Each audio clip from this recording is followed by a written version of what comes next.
মধ্যে বলেন আফরাআইতুম মা তা'রুসুন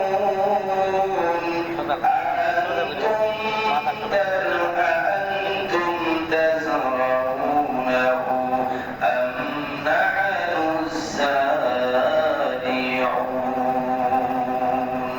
আল্লাহ রাব্বুল আলামিন বলেন, তোমরা যে বীজ আটি দানা রোপণ করো, তোমরা কি একবার ভাইবা চিন্তা দেখছো? তোমরা যে মাটিতে বীজ বপন করো, তোমরা কি একবারও ভেবে দেখছো নাকি এই বীজ থেকে গাছ হয়? এই গাছটা কি তুমি বানাও না আমি আল্লাহ বানাই? এটা একবার ভাবছো নাকি? আমি যে একটা সিমের বীজ রোপণ করলাম, ওই সিমের বীজ থেকে একটা গাছ হলো, গাছে আবার ফল হলো। তুমি মনে করছো তুমি বানাইছো? না না, শোনো বান্দা শোনো, মাটির অভ্যাস ও মাটির পেটের মধ্যে যেটা পড়বে সেইটা খাইয়া ফেলাইবে। শুধু এমনটাই নয়, আপনারা লক্ষ্য করেছেন মাটির মধ্যে যদি লোহা রাখা হয়, সেই লোহা বুঝি মাটিতে খায় না? খায়। তাহলে লোহা কত বড় একটা শক্ত মজবুত জিনিস, লোহাটা মাটির মধ্যে রাখলে মাটিতে খাইয়া ফেলায়। আল্লাহ বুঝাইছেন বান্দা শোনো শোনো, মাটির অভ্যাস যা তার পেটে যাইবে সেটা খাইয়া ফেলাইবি। সুতরাং লোহা যদি মাটির পেটে ঢুকায় দাও, লোহাটারেও মাটি খেয়ে ফেলবে।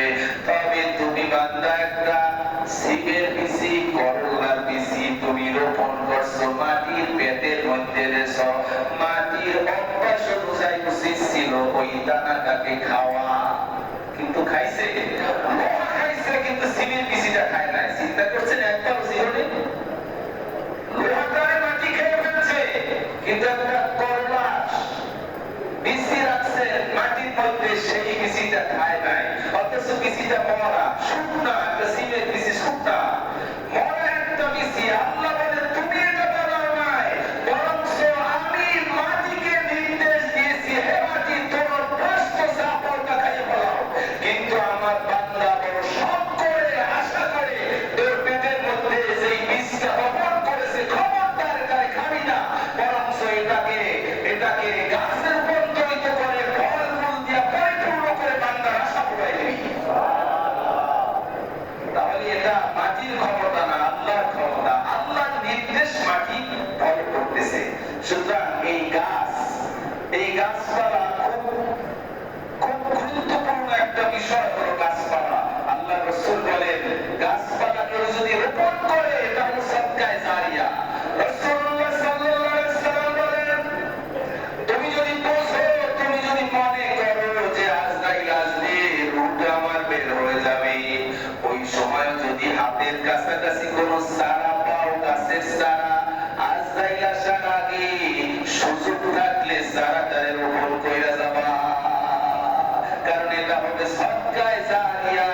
ওই চারাটা যদি রোপণ করে যাও রে বান্দা, ওই চারাটার থেকে যারা সুযোগ গ্রহণ করবে, ফায়দা প্রাপ্ত হবে, তো তোমার কবরে সবরেসানি হতে থাকবে।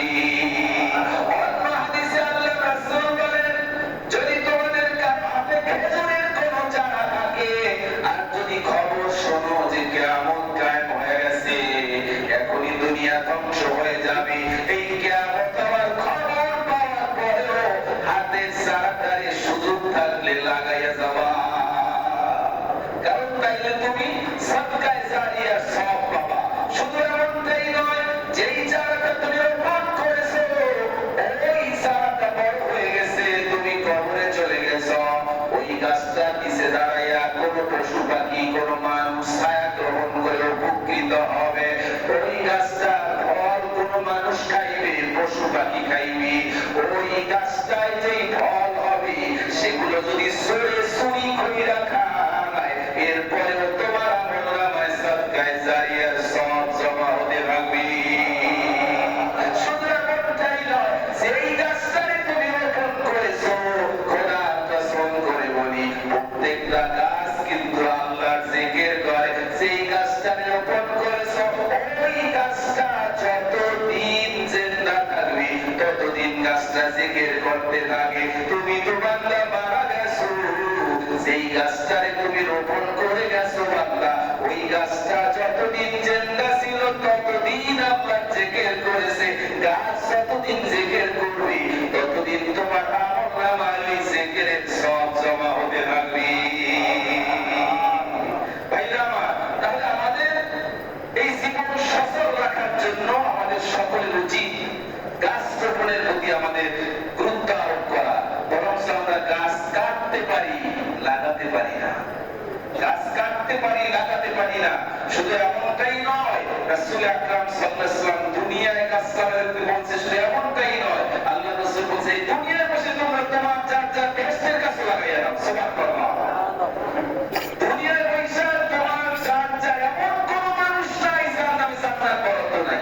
প্রত্যেকটা মানুষের নামে নামে জান্নাত বরাদ্দ আছে। যেমন আপনারা এই শহরে কয়েকটা বাড়ি দেখছি, বাড়িতে সাইনবোর্ড ঝোলানো, এই ভবন রূপালী ব্যাংকের দায়িত্ব আছে না? মানে ওই ব্যাংক থেকে লোন হয়েছে, পরিশোধ করবা, এরপর ওইটার মালিকানা পাবা। তাহলে জান্নাতের মধ্যে প্রত্যেকের নামে নামে জান্নাত বরাদ্দ আছে। যিনি ঋণ পরিশোধ করতে পারে